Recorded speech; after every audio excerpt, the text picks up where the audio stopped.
Shalom, shalom, bien-aimés. Nous continuons avec nos enseignements sur la prière et nous continuons à vous enseigner sur le combat spirituel.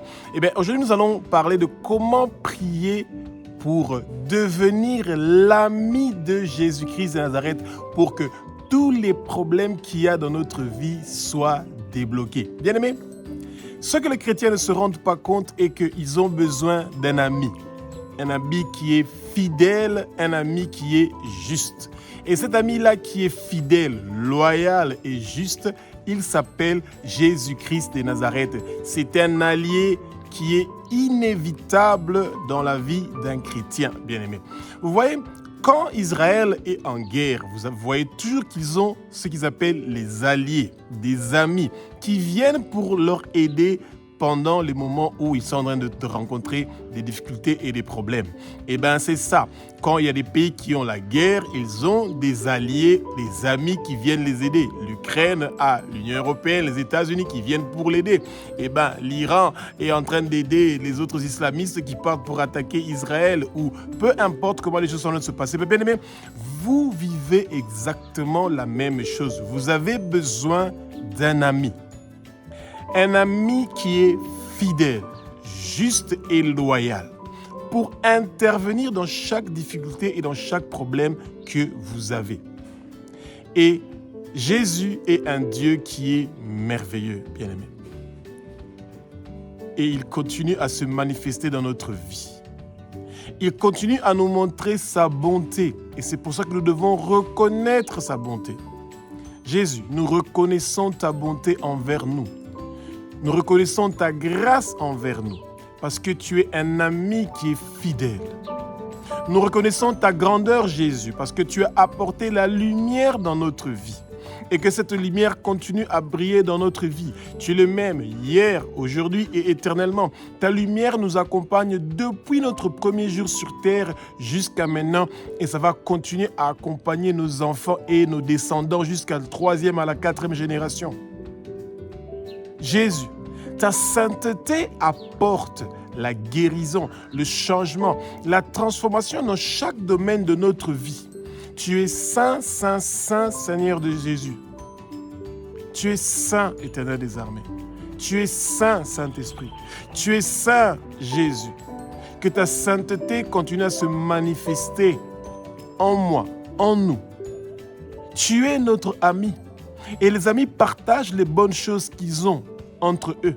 Et c'est pour ça que tu partages ta sainteté, tu partages ta bonté, tu partages ta grandeur avec nous, Jésus. Oui, bien-aimé. Que le Saint-Esprit prenne le contrôle de ma bouche pour que ce que je veux dire ne soient pas des paroles qui viennent de moi, que ce soit des paroles qui sont inspirées par le Saint-Esprit. Et que les écailles tombent, que nos yeux s'ouvrent, nous allons connaître la vérité et la vérité va nous affranchir, bien-aimés. Comme c'est écrit dans Actes chapitre 2 du verset 1, verset 4, que le vent impétueux du Saint-Esprit commence à souffler dans le lieu où vous êtes. Que vous soyez dans la plénitude du Saint-Esprit, bien-aimé. Ce Jésus qui est le Fils de Dieu, ce Jésus qui est Dieu, ce Jésus qui a versé son sang sur la croix de Golgotha pour que nous soyons rachetés de la main de Satan. Ce Jésus veut être ton ami. Ce Jésus veut être mon ami. Ce Jésus est notre ami bien-aimé. Et le combat spirituel commence par connaître qui est votre ami bien-aimé. Si vous avez un ami sur qui vous pouvez compter, son nom s'appelle Jésus. Le Satan n'est pas votre ennemi. Le Satan n'est pas votre ami, pardon. Le Satan est votre ennemi. Et il n'y a aucun mal à détester le Satan. Quand le Seigneur nous empêche de détester les autres êtres humains, d'avoir la haine ou la colère envers eux, mais pas contre le Satan. Eh bien, vous pouvez être en colère contre le Satan. Vous pouvez avoir la haine envers le Satan. Rappelez-vous de comment il vous a fait souffrir depuis votre enfance jusqu'à aujourd'hui. Il est tout sauf votre ami, il est votre ennemi et vous devez lui le dire. Il doit le savoir. Satan, tu n'es pas mon ami. Tu es mon ennemi. Je te déteste. J'ai la haine et la colère contre toi, Satan.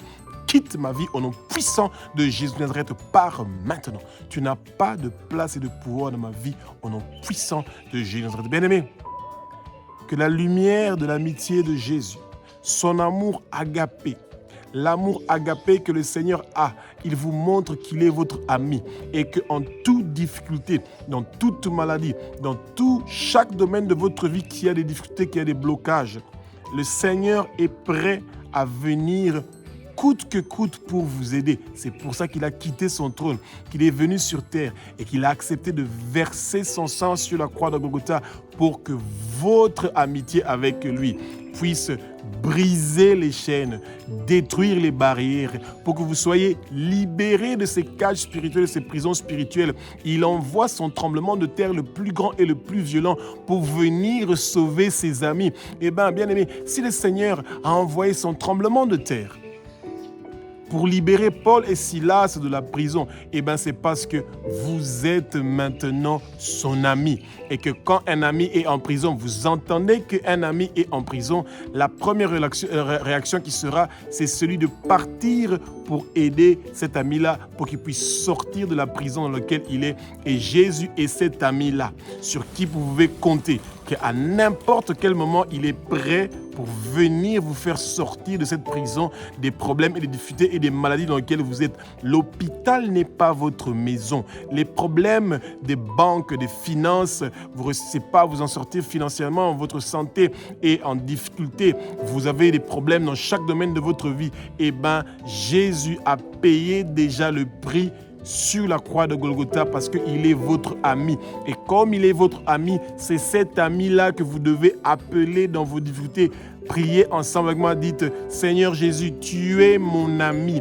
Maintenant, je suis dans la difficulté. Je prends tous mes problèmes, Jésus, je te les donne. Je te rends grâce, je te remercie. Je te suis reconnaissant déjà pour ma guérison miraculeuse. Je te suis reconnaissant, Seigneur Jésus, pour débloquer mes finances. Je suis reconnaissant, Jésus, d'effacer mes dettes, d'enlever tous mes problèmes, d'enlever toutes les difficultés, tout ce que j'ai fait de mauvais, qui m'a entraîné dans les difficultés, des problèmes de ma vie, tout cela est débloqué maintenant.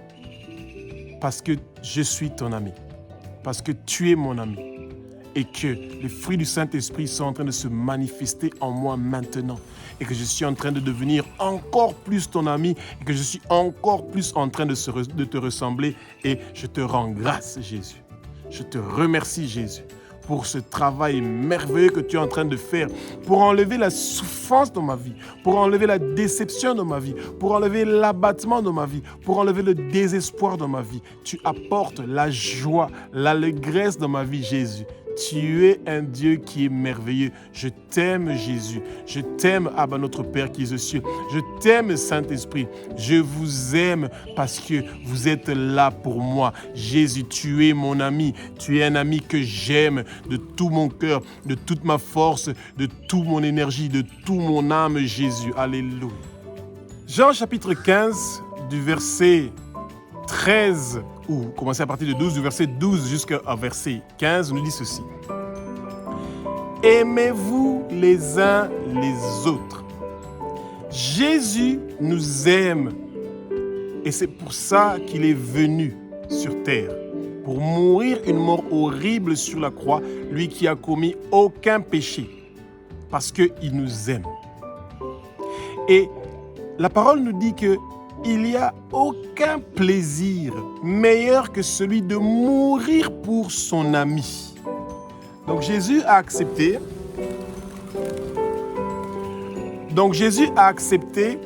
De mourir une mort horrible sur la croix pour que nous puissions bénéficier, bien-aimés, de son amour, de sa grâce, de sa bonté, de sa grandeur, de sa sainteté. Bien-aimés, c'est pour ça que nous devons toujours rendre grâce à Jésus, pour ce qu'il a fait pour nous sur la croix, comme notre ami. Et nous devons toujours nous rappeler de la grandeur de Jésus. Malgré qu'il est venu, qu'il est né sur un étable, chez un berger, et qu'il a laissé son trône, il a laissé sa puissance et qu'il a accepté de mourir, de devenir péché pour nous, pour que nous puissions être sauvés, pour que nous puissions avoir la vie éternelle. Jésus nous dit que nous ne sommes plus des serviteurs, parce que le serviteur ne connaît pas les plans, les projets de son maître. Mais Jésus nous a parlé, nous a montré ce que lui a reçu comme message du Père. Bien-aimés, nous avons déjà l'ordre de mission. Dans Marc chapitre 16 au verset 15, « Partez dans toutes les nations et faites de toutes les nations mes disciples bien-aimés. » Jésus a fait cela. Il a marché du nord au sud d'Israël. Il est parti en Égypte. Il est revenu. Toutes les distances que Jésus a fait à pied, bien-aimé. Essayez de regarder seulement la géographie de comment Jésus a marché. De Judée à Galilée, de Jérusalem à Capernaum, etc. Bien-aimé, il est entré dans des bateaux, il est monté sur les ânes, il a marché à pied, bien-aimé. C'est incroyable. Et nous pouvons seulement suivre l'exemple de notre ami, celui de travailler durement, sévèrement pour notre Père qui est aux cieux. Jésus est notre ami. Et comme il est notre ami, il nous donne la victoire. Notre ami a la capacité de débloquer chaque chose qui ne fonctionne pas dans chaque domaine de notre vie. Jésus, qui est notre ami, son amitié, son amour, cette lumière qu'il apporte dans notre vie a cette capacité-là de restauration, de nous restaurer, de corriger ce qui a été déformé par le monde de ténèbres dans notre vie, bien-aimé. Jésus est notre ami. À n'importe quel moment, Psaume 50:15 nous dit « Invoque mon nom dans ta détresse et je viendrai, bien-aimé. » Et si Jésus nous a dit ça dans sa parole, qu'à n'importe quel moment de la journée, à n'importe quel endroit, à n'importe quelle seconde, temps, que si nous invoquons son nom, il va venir, bien-aimé, il vient maintenant. Et c'est pour ça que vous n'allez pas mourir, vous allez vivre et déclarer les œuvres de l'Éternel, les amis. Vos années sur terre sont prolongées et multipliées, bien-aimés. Aucun accident ne va vous arriver. Tout blocage dans votre vie est débloqué. Chaque blocage dans tous les domaines de votre vie est débloqué, bien-aimé. Toute maladie et infirmité n'a pas d'effet sur votre vie. Toute arme forgée contre vous ne va pas réussir et prospérer. Aucune goutte de votre sang ne va couler parce que votre ami, notre ami Jésus est là. Il intervient pour nous. Il est devant nous. Ça veut dire que celui qui veut vous toucher, bien-aimé, il ne doit pas vous toucher parce que vous êtes marqué par le sang de Jésus. À votre oreille, à votre pouce, à votre droit, à votre orteil droit. Et ils vont avoir peur parce qu'ils savent que Jésus est avec vous, que son sang qu'il a versé sur la croix de Golgotha est en train de faire des changements et des transformations maintenant dans votre vie. Et cet amour que Jésus a envers vous comme votre ami, vous aussi vous devez avoir cet amour-là envers votre prochain, de vouloir vous mettre à genoux, de jeûner, de prier pour votre pays, pour votre famille, pour vos enfants, pour ceux qui sont tout autour de vous, bien-aimés. La récompense que Jésus a préparée pour ses amis, c'est la même récompense que vous aussi, vous allez recevoir quand vous aussi vous acceptez de souffrir pour vos amis, de faire quelque chose pour vos amis bien-aimés. L'amitié avec Jésus est la meilleure décision que vous pouvez prendre dans votre vie. Bien-aimés, 1 Samuel chapitre 14 nous parle de l'histoire de Jonathan, le fils de Saoul. Et Jonathan était un jeune homme très courageux. Et les Philistins étaient en train d'attaquer Israël et Israël était complètement abattu. Il ne savait pas comment il devait faire, bien-aimé. Et Jonathan savait que l'Éternel était avec lui. Il savait que l'Éternel était avec Israël. Il savait que l'Éternel est l'ami d'Israël. Il savait que l'Éternel est son ami. Bien-aimé, toute personne qui a dit oui à Jésus, qu'il est le Fils de Dieu, qu'il est Dieu, qu'il a versé son sang sur la croix de Golgotha pour lui, bien-aimé, et que vous abandonnez vos péchés, vous êtes l'ami de Jésus. Et Jonathan a pris son arme au moment où les Philistins avaient des épées, tout le monde était équipé. En Israël, il y avait seulement 2 personnes qui avaient des épées. Jonathan avait une épée et Saoul, son père, avait une épée, bien-aimé. Et comment vous pouvez partir pour attaquer des gens qui sont bien armés et qui sont des géants comme Goliath? Mais Jonathan savait qu'il avait Dieu, le Dieu d'Israël. Et bien nous aussi, nous avons Jésus, qui est notre ami. Et Jésus porte cette épée-là, il est avec nous. Quand nous partons à la guerre, Jésus a l'épée. Cette épée-là, nous aussi, nous l'avons. Et bien cette épée, c'est sa parole. Quand Jésus dit qu'il intervient quand nous l'invoquons, et bien aimé, il le fait. Et Jonathan a pris l'homme qui tenait ses armes. Ils sont partis et ils se sont battus contre les Philistins à 2. Et il les a vaincus. Et c'est merveilleux de voir qu'il avait le courage parce qu'il savait qu'il a un ami qui s'appelle Jésus. Et c'est pour ça qu'ils avaient vaincu les Philistins. 1 Samuel chapitre 17 nous parle d'un autre ami de Jésus, David. David avait Goliath devant lui. Et que c'était inimaginable qu'un petit enfant comme David pouvait se battre contre un géant comme Goliath.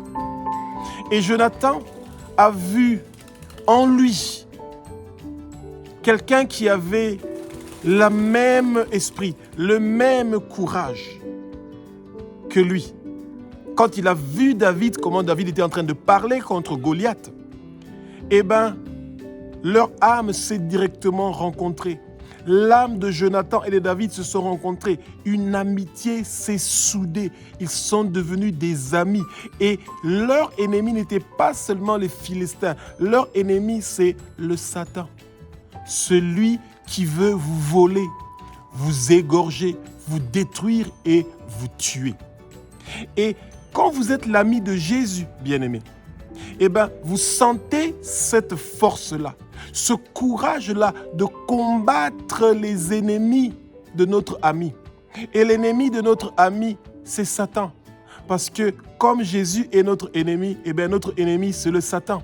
Et quand nous avons choisi le camp de notre ami qui est Jésus, c'est logique que nous prions pour notre famille, que nous prions pour notre quartier, que nous prions pour les hôpitaux qui sont dans la région où nous sommes, que nous prions pour le président du pays où vous habitez, que nous prions pour les gens qui sont élevés en dignité, que nous prions pour la bonne gouvernance du pays où nous sommes, que nous prions pour le changement, la prospérité financière, économique de notre pays, que nous prions pour les orphelins, les veuves, les démunis, les gens qui sont dans des difficultés. Et c'est comme ça que nous défendons la cause de notre ami qui est Jésus. Quand vous êtes l'ami de Jésus, vous ne priez pas seulement pour vous-même, vous priez aussi pour les autres. Et c'est comme ça que vous avez la victoire dans chaque domaine de votre vie. Bien-aimés, Jonathan et David, leurs âmes se sont unies. Pourquoi? À cause du courage que Jonathan avait. Il est parti combattre seul contre les Philistins. David est parti combattre seul contre Goliath. Mais Goliath avait un javelot, il avait une épée et il avait une lance, bien-aimé. Mais il n'avait pas Jésus, il n'avait pas l'ami fidèle qui pouvait lui donner la victoire. Mais David n'avait pas seulement ces pierres lisses qu'il avait prises dans l'eau. Il avait un ami fidèle qui s'appelle Jésus. Cet ami-là qui vous donne toujours la victoire sur vos ennemis. Et vous pouvez le rappeler, ce Jésus-là, pour lui dire, Jésus, tu as donné la victoire à Jonathan quand il était avec l'homme qui tenait son épée. Tu as donné la victoire à David quand il partait contre Goliath. Tu me donnes cette victoire-là aussi parce que je suis ton ami bien-aimé. Ouvrez votre bouche, rappelez au Seigneur que les promesses qu'il a fait de donner la victoire contre nos ennemis, qu'il le réalise au nom puissant de Jésus-Christ de Nazareth. Quand vous êtes l'ami de Jésus, ça veut dire que vous aimez la prière. La prière est cette communication-là que nous avons avec nos amis. Vous lui envoyez tous les jours un petit texte, vous le dites que vous l'aimez, vous le dites qu'il peut compter sur vous et que vous pouvez compter sur lui quand vous êtes dans des difficultés ou vous êtes dans des problèmes. Votre amitié devient solide au fur et à mesure que vous connaissez ce que votre ami aime. Ce que notre ami Jésus aime est que le monde tourne vers lui. Parce qu'il le mérite. Il a donné sa vie sur la croix pour que le monde tourne vers lui.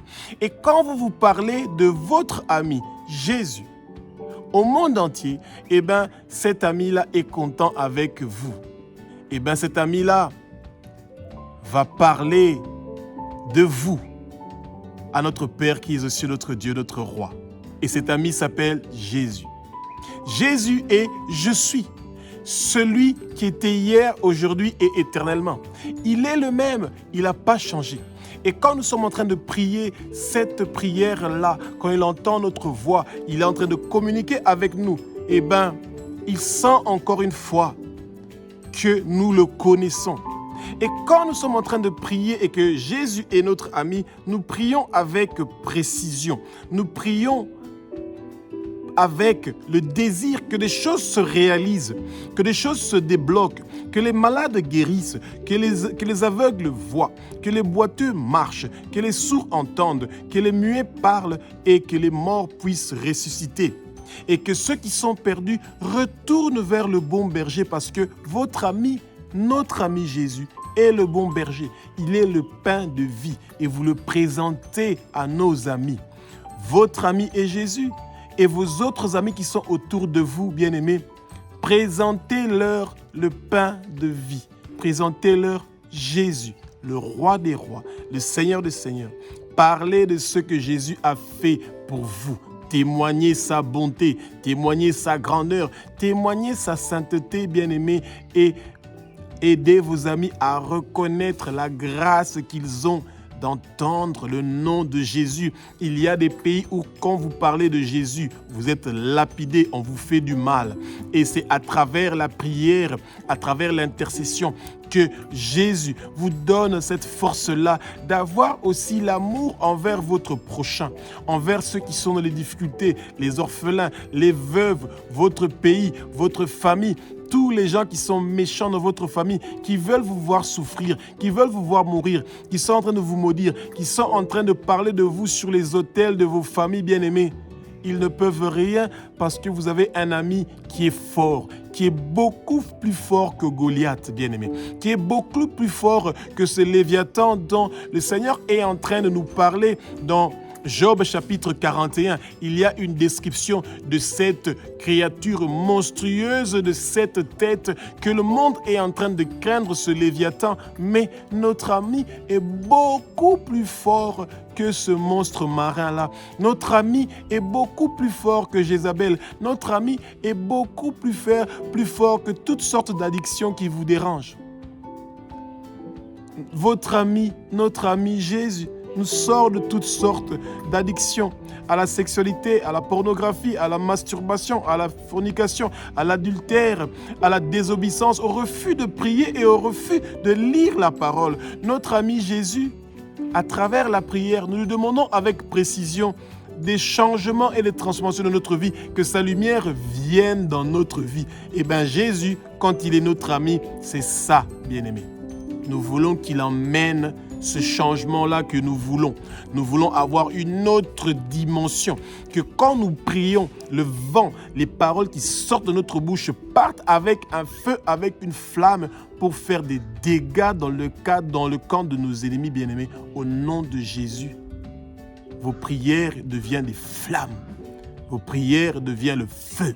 Et partout où vos prières vont partir, eh ben, les gens seront délivrés, libérés, les chaînes seront brisées, les chaînes de malédiction seront brisées, les chaînes de maladie seront brisées.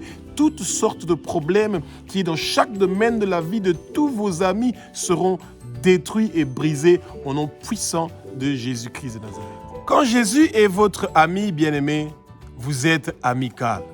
Vous sentez la paix, vous sentez le repos. Quand les gens vous voient, quand les gens vous entendent parler, ils sentent l'amour, ils sentent que l'amour de Dieu est en train de couler en vous. Ils sentent la bonté, ils sentent la joie, ils sentent l'allégresse, ils sentent que vous êtes amical. Vous n'avez pas besoin de leur dire que vous êtes chrétien. Vous n'avez pas besoin de leur dire que vous avez accepté Jésus. Quand ils vont sentir votre paix, ils vont sentir votre tranquillité, ils vont voir votre style, votre façon comment vous êtes habillé, votre façon de parler sur la musique mondaine, sur les habits, sur les désirs de la chair, sur la sexualité. Ils vont vite savoir que vous avez un ami exemplaire que vous êtes en train de copier et que vous voulez ressembler à cet ami-là que vous avez, cet ami qui s'appelle Jésus. Eux aussi vont vouloir ressembler à cet ami-là, bien-aimé. Oui. Et c'est pour ça que nous sommes appelés les ambassadeurs de Jésus, parce que nous sommes plus des serviteurs, mais nous sommes des amis. Et les amis, quand on regarde leur comportement, ces amis-là sont notre ami Jésus. Ne nous envoie pas à juger les autres. Il ne nous envoie pas à partir à critiquer les autres. Il ne nous envoie pas à partir pour maudire les autres. Notre ami Jésus ne l'a pas fait. Et c'est pour ça que nous sommes amicales. Quand quelqu'un vous maudit, vous lui dites avec toute la douceur que cette malédiction-là soit nulle et sans effet au nom puissant de Jésus-Christ de Nazareth. Et vous dites aussi que tout esprit qui vient pour me déranger ou pour me maudire, retour à l'expéditeur. Ça aussi, c'est l'amour bien-aimé. Ça aussi, c'est l'amitié. Parce que quand cet ami-là, vous ne l'avez pas maudit bien-aimé, vous ne maudissez pas un être humain comme vous, non.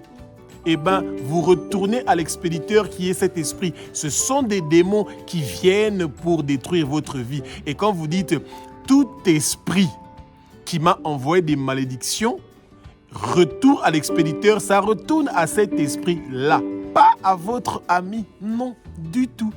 C'est ça, que toute mauvaise parole qui est prononcée par des démons, par tout agent du monde de ténèbres, retour à l'expéditeur, c'est aussi l'amitié. Parce que quand il y a quelqu'un qui dise des mauvaises paroles, c'est pas lui qui parle, ce sont des démons. Et quand vous retournez ça à l'expéditeur, ce démon-là va quitter cette personne-là au nom puissant de Jésus. Pourquoi? Parce que vous êtes l'ami de cette personne qui vous parle. Quand vous bénissez vos ennemis et que vous leur dites « tu n'es pas mon ennemi, tu es mon ami » parce que Jésus est mort pour toi et pour moi sur la croix de Golgotha. Mais la personne qui est en toi, qui te fait dire des mauvais mots, qui te fait faire des mauvaises choses, cette personne-là doit recevoir le feu et il doit quitter le lieu où nous sommes au nom puissant de Jésus. Bien-aimé, le sang précieux de Jésus est tellement puissant.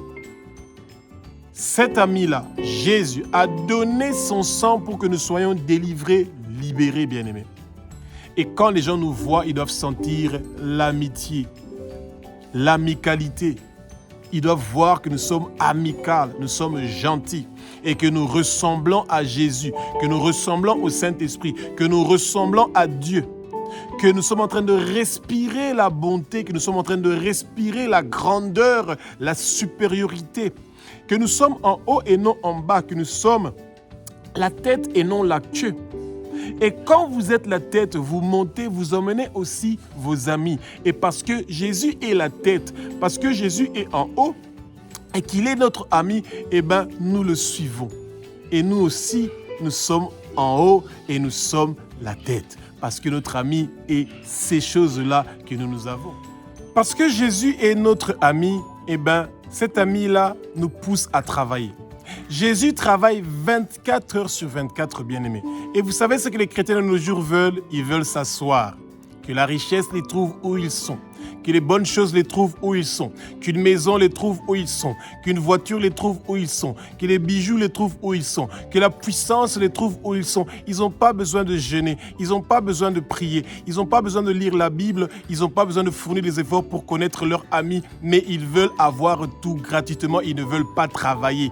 Jésus est un travailleur. Et si Jésus est notre ami, nous avons le courage de travailler, bien-aimés. Pourquoi? Parce que Jésus est un travailleur. Quand nous voulons finir nos études, nous devons travailler, nous devons étudier. Ce n'est pas notre ami qui va étudier pour nous. Notre ami Jésus va nous souffler le courage, va nous souffler l'envie, le désir de finir nos études, bien-aimés. Jésus ne va pas étudier pour vous. Non, Jésus est votre ami pour vous donner la force, le courage de prendre vos cahiers, de commencer à lire et à étudier et à finir vos études. Et si vous voulez vraiment finir vos études, vous voulez vraiment avoir un diplôme, vous avez besoin d'un ami qui vous encourage, qui vous dit « Mon ami, tu vas finir tes études. » Et demandez-lui « Jésus, tu es mon ami, tu peux finir les études ensemble avec moi. Ta présence, ton courage, la force que tu me donnes maintenant, Jésus, va m'aider à finir mes études. » Bien-aimés,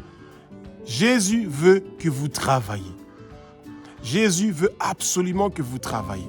Jésus veut que vous trouviez un travail. Vous ne devez pas penser que vous allez vous asseoir, être paresseux, à ne rien faire dans votre vie et de parler seulement de Jésus en longueur de journée et que ça va vous aider pour avoir de l'argent, pour que vous puissiez être une bénédiction pour quelqu'un. Quand vous avez un travail, bien-aimé, et que vous gagnez un salaire et que vous pouvez donner une offrande à l'avancement du royaume de Jésus, eh bien, vous recevez une bénédiction de votre ami parce que vous êtes en train de bénir votre ami. Quand vous êtes en train de bénir les orphelins, les veuves, les démunis, eh bien, vous êtes en train, bien aimé, d'aider votre ami, d'aider le royaume de votre ami qui s'appelle Jésus. Et c'est ça que nous voulons, bien aimé. Nous voulons absolument à tout prix être des gens qui travaillent, qui bossent dur. Quand vous voulez que votre mariage puisse réussir, bien aimé, et vous devez travailler. Vous devez travailler dans votre mariage, être un père et une femme qui sont exemplaires. Les amis de Jésus ne sont pas des paresseux. Les amis de Jésus travaillent, ils sont forts, ils sont solides. Et bien c'est ça, quand on est ami de Jésus, on aime le travail, on travaille dans chaque domaine de votre vie. Quand vous êtes un ami de Jésus, vous travaillez pour votre église, vous travaillez pour votre communauté, vous travaillez pour vos enfants. Vous n'êtes pas un paresseux parce que vous êtes l'ami de Jésus. Il a donné sa vie sur la croix pour que notre amitié avec lui, que nous puissions continuer avec son ministère. Il n'est pas là ici sur terre, mais nous continuons avec son ministère parce que c'est notre ami, c'est notre amour. Jésus est l'amour de notre vie. On n'a pas un meilleur ami que Jésus. Jésus est au centre, Jésus est au milieu. Son trône se repose dans notre cœur et c'est cet amour-là et cette amitié que nous sommes en train de montrer à notre ami Jésus.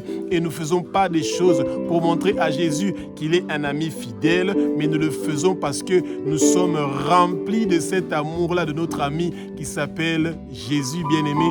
Et c'est merveilleux de voir que le Seigneur continue à faire des miracles et des merveilles dans notre vie, bien-aimés. Nous continuons à travailler. Vous devez travailler. Vous ne devez pas attendre la gratuité, que des choses faciles, que des choses gratuites viennent, de compter sur l'argent des autres, de compter sur les biens des autres, de compter sur les logements des autres, de compter sur les faveurs des autres. Vous comptez sur les faveurs, la rosée, la bénédiction de votre ami. Et votre ami, c'est Jésus, celui qui est le propriétaire de l'argent, de l'or, de l'airain. Ce n'est pas maman qui est votre ennemi. Maman et le Satan sont vos ennemis. Quand ils vous donnent quelque chose, demain, ils vont venir le réclamer. Ils sont vos faux amis pour quelques secondes. Dès qu'ils ont eu votre âme et qu'ils ont bloqué votre vie et que vous êtes devenu esclave et que vous avez nulle part où aller, eh bien, c'est fini. Vous n'avez plus de chemin. Mais si vous êtes perdu, bien-aimé, et que vous êtes tombé, rassurez-vous, vous avez un ami qui s'appelle Jésus, celui qui combat pour vous et qui vous donne la victoire. Dites Jésus, je veux finir mes études. Je veux avoir un travail stable. Je veux me marier. Je veux avoir des enfants. Je veux servir ton royaume. Toutes les bonnes choses que tu as prévues pour moi, tes projets de bonheur que tu as prévus pour moi, je veux le recevoir maintenant au nom puissant de Jésus-Christ. Bien-aimé, demandez ce que vous voulez à votre ami et il va vous le donner. Notre ami Jésus nous donne la victoire quand nous écoutons sa voix, quand nous écoutons ses paroles. Comment nous pouvons écouter les paroles de Jésus quand nous ne sommes pas intéressés par sa parole? Quand nous ne lisons pas la Bible, comment nous pouvons écouter? La Bible n'est pas un livre simple, c'est la voix de notre ami qui est Jésus. Et quand nous suivons ses commandements, quand nous vivons selon sa volonté, quand nous faisons sa volonté, eh bien, nous sommes ses amis et ça veut dire que la mort qu'il a eue sur la croix de Golgotha nous donne le pouvoir que d'autres gens aussi puissent nous écouter. Quand nous sommes l'ami de Jésus, d'autres gens nous écoutent, d'autres gens seront sauvés, d'autres gens vont se tourner vers notre ami parce que nous avons un ami qui est commun et cet ami commun-là s'appelle Jésus. Et c'est Jésus veut que cet ordre de mission qu'il nous a donné à nous dans Marc chapitre 16 au verset 15, que nous le donnons aussi à nos amis, que nos amis aussi partent et que eux aussi on puisse les écouter. Nous partageons quelque chose, une puissance dans nos paroles, une puissance dans notre façon de faire les choses et cette puissance-là nous donne la force et le courage de partir pour exécuter notre mission, celui que les gens écoutent la voix et les paroles de l'Éternel des armées et qu'ils se tournent vers lui. Bien-aimés, il y a encore plus de 9 milliards de personnes dans le monde entier qui n'ont pas encore entendu le nom de Jésus, qui n'ont pas encore entendu parler des miracles que Jésus peut faire, qui n'ont pas encore entendu parler de ce que Jésus fait hier, aujourd'hui et éternellement. Et ne vous limitez pas seulement à votre famille, à vos amis, à votre quartier, dans la région où vous êtes. Le Seigneur vous envoie de partir dans tous les recoins du monde entier, pas pour dormir dans des hôtels qui sont chics, rouler dans de belles voitures, avoir des doubles honneurs. Non, le Seigneur vous appelle comme un ami pour partir le représenter comme un ambassadeur parce qu'il veut utiliser votre voix. Il connaît votre voix. Il sait qu'il est votre berger et que vous partez pour aller influencer les autres brebis à écouter la voix du berger et d'entrer dans la porte et de venir vers le Père. Et que le nom de nos amis, que le nom de membres de nos familles et que votre nom, nous tous qui sommes les amis de Jésus, que nos noms soient inscrits dans le livre de vie de l'agneau. C'est parce que nous écoutons la voix de Jésus. Et c'est pour ça que nous avons accès à son royaume. Quand nous avons un ami qui s'appelle Jésus, ça veut dire que nous connaissons où se trouve sa maison et que quand nous entendons sa voix qui nous dit « Viens vers moi », nous venons vers lui et nous passons par la porte. Un ami ne vous fait pas passer par la fenêtre. Le Satan vous fait passer par la fenêtre parce que il n'est pas notre ami. Mais Jésus, qui est notre ami, vous fait passer par la porte parce qu'il est la porte. Et quand vous venez dans la maison de votre ami, il vous donne le pain de vie.